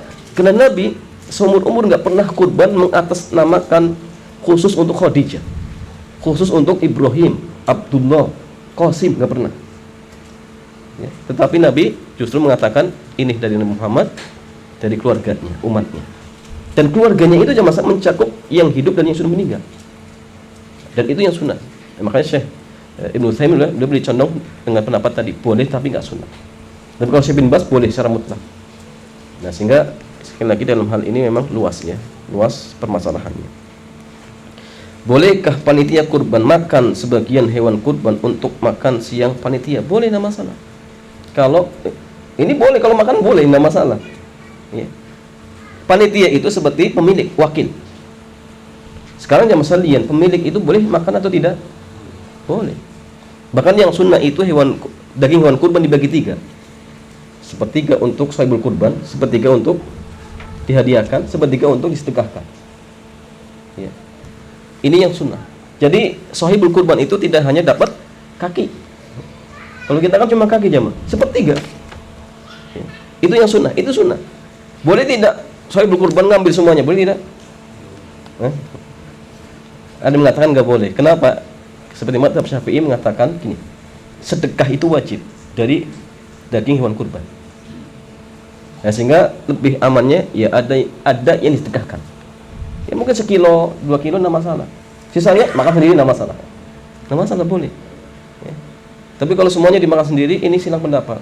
Tapi mazhab Syafi'i mengatakan enggak boleh, enggak sah bahkan. Kenapa? Ya tadi sedekah dari daging hewan kurban itu wajib menurut ya, pendapat mereka. Nah, sehingga kalau misalkan sudah terlanjur semua dimakan, maka dia wajib beli daging. Nah, itu sedekahkan untuk mengganti. Seperti itu solusinya kalau sudah terjadi seperti itu. Tapi kayaknya nggak ada ya. Bahkan di kita itu soil kurban malah nggak ngambil. Kebanyakan seperti itu. Sunnah jamaah. Sunnah ngambil dan makan dari daging hewan kurbannya, bukan dari daging hewan kurban orang lain. Nah, ini ada orang kurbannya kambing, mintanya sapi. Boleh jamaah? Nggak boleh. Kenapa? Karena termasuk minta-minta. Minta-minta untuk orang kaya boleh tidak? Nggak boleh. Kalau dia miskin boleh, kalau kaya nggak boleh. Sehingga kalau dia korbannya sapi ya dikasihnya sapi. Kalau dia minta sapi boleh, karena itu dagingnya sendiri. Dan itu bukan minta, ngambil hak. Nggak masalah. Misalkan dia ngomong, saya jangan dikasih kakinya saja, tambahin yang banyak. Boleh, nggak masalah. Itu hak dia, bukan minta. Tapi kalau minta yang bukan hewan kurbannya, itu namanya minta-minta. Kalau dia mampu kurban, itu jelas ini kaya. Kok minta? Nggak boleh. Sehingga solusinya panitia kurban harus tahu diri, harus istilahnya peka ya. Ada orang kurban kambing, ya inisiatif dikirimnya sapi. Barangkali keluarganya pengen sapi, jangan keburu diminta, itu keliru. Kalau misalkan misal ada kasus ternyata ada yang minta, sikap panitia bagaimana? Sampaikan saja, Pak, aturan panitia sini kalau yang kurban sapi maka boleh mintanya sapi. Kalau minta yang lain nggak boleh. Ini aturan dari sini. Tapi nanti ketika dibagi kirimkan. Jadi kita nolak dulu biar dia paham, nggak boleh. Tapi kalau iya nggak apa-apa ya, minta berapa kilo? Ya jangan ya Mas Alian. Ini karena minta-minta bagi orang kaya nggak boleh. Jadi sampaikan dulu aturan kami panitia sini, yang kurbannya ini, kasihnya ini. Tapi nanti ketika dikirim kasih, nggak masalah. Itu hadiah. Dan hadiah diperbolehkan, nggak masalah. Dan panitia boleh tidak dikasih lebih? Boleh, kalau niatnya hadiah, bukan upah ya. Kalau upah nggak boleh. Kenapa? Karena kalau upah itu seolah-olah kita mengurangi harga dari hewan kurban. Dan hewan kurban itu jamaah sudah dihadiahkan kepada Allah.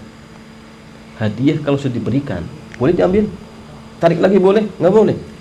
Antum sudah memberikan hadiah ke orang lain, diambil itu seperti menjurat lidah. Menjurat lidah itu nggak boleh. Kecuali hadiah orang tua ke anak itu boleh.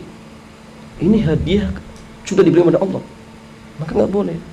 Maka kalau misalkan ada sahibul kurban, tukang bakso, misal kebetulan dia dapat bagian dari daging sapinya, dibuatlah bakso, dijual baksonya, boleh? Nggak boleh. Kalau dijual lagi, maka ini seolah-olah mengurangi harga hewan kurban.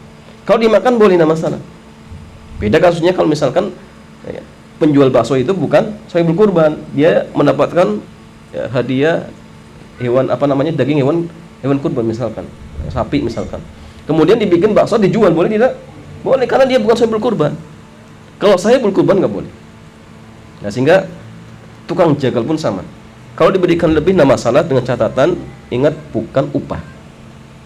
Misal contoh, kepala nggak ada yang ngambil, jeroan nggak ada yang ngambil, kemudian kulit nggak ada yang ngambil, diberikan ke tukang jagal boleh, nggak masalah. Tapi ini akadnya apa? Hadiah. Nah, sehingga ada uang khusus untuk ngasih mereka. Ini untuk uang jagalnya sekian. Ya, memang ini upahnya dipisahkan. Adapun nanti sisanya ini semua hadiah. Dan hadiah nggak harus sama. Kecuali hadiah orang tua untuk anak-anak harus sama. Laki perempuan harus sama. Satu mobil. Kalau orang lain nggak perlu sama. Oh, ini masya Allah kerjanya rajin. Kasih lebih nggak masalah. Tapi akadnya apa? Akadnya hadiah, bukan upah. Kalau upah nggak boleh. Ya, kalau upah tidak diperbolehkan seperti itu. Jadi nggak masalah ya. Siapkan sendiri, kemudian setelah itu dimasak, dimakan, nggak masalah, boleh. Dan insya Allah halal. Semua dimasak boleh. Mau disate boleh, nggak masalah. Jadi kalau bisa gini jamaah, kalau bisa memang sahibul kurban. Jadi makanan yang pertama kali dimakan kalau bisa dari hewan kurbannya. Habis sholat jangan makan. Nanti nunggu apa? Satenya. Kalau mampu jamaah, menahan lapar. Itu sunnah jamaah, itu sunnah. Ya, cuma kadang ya sulitnya, kadang-kadang nyembelihnya pun lama, masaknya pun lama, aduh. Ya, tapi itu sunnah, itu sunnah. Kalaupun nggak bisa pertama kali yang dimakan, ya minimalnya nanti makan. Dan itu sunnah ya. Wallahu ta'ala a'lam bishawab. Ada lagi jamaah? Cukup mana sudah? Fadhal. Nah. Ya jamaah sekalian, yang sunnah ketika menyembelih binatang kurban sebagaimana ya tadi ya dalam hadis dari Anas bin Malik yang diriwayatkan oleh atau disepakati oleh Imam Bukhari Muslim, Anas mengatakan wa samma wa kabbar. Jadi Nabi itu membaca bismillah dan takbir. Sehingga yang sunnah itu baca bismillahi wallahu akbar. Kemudian disebutkan nama. Hadza minni indariku wa min ahli baiti, dari keluargaku. Kemudian untuk yang lain enggak masalah sih. Disebutkan saja enggak masalah, boleh. Tapi itu sunnah. Yang menjadi inti bismillah. Ya, kalau nggak baca bismillah, Islam mendapat ini. Kalau lupa bagaimana? Islam mendapat nanti. Ya. Jadi yang jadi inti bismillahnya itu. Ya, jadi cukup bismillah wallahu akbar. Bagaimana kalau ditambah bismillahirrahmanirrahim? Sebenarnya mengatakan ini waktunya nggak tepat. Kenapa? Karena bismillahirrahmanirrahim itu bicara tentang kasih sayang. Barang ini mau nyembelih ini. Jadi nggak tepat. Makanya kenapa surat At-Taubah tidak diawali dengan bismillahirrahmanirrahim? Kenapa? Karena surat At-Taubah itu berbicara tentang peperangan. Sehingga perlu mengatakan ini sebabnya tidak diawali dengan bismillahirrahmanirrahim. Jadi kan nyembelih sama. Yang sunnah itu bismillah, kalau ditambahi wallahu akbar. Masa bismillah dengan nama Allah yang Maha Pengasih, lagi Maha Penyayang, nyembelih. Tapi kalau seandainya ada yang membaca bismillahirrahmanirrahim, sah. Dan sebagian ulama membolehkan seperti itu. Tapi yang tepat Allah alam, ya cukup bismillah sebagaimana dalam dohir hadis. Jadi tasmiyah itu cukup bismillah. Nah, itu ditambahi wallahu akbar dan boleh disebut nama orang yang ingin kurban. Dan ini sunnah seperti itu. Tapi kalau bismillah, ya jelas ini wajib ya, bukan sunnah lagi, wajib. Wallahu ta'ala a'lam bishawab. Demikian ikhwan wa akhwati fillah ya. Mudah-mudahan bermanfaat ya. Kita coba sampai sini. Subhanakallahumma bihamdik asyhadu an la ilaha illa anta astaghfiruka wa atubu ilaik. Assalamualaikum warahmatullahi wabarakatuh.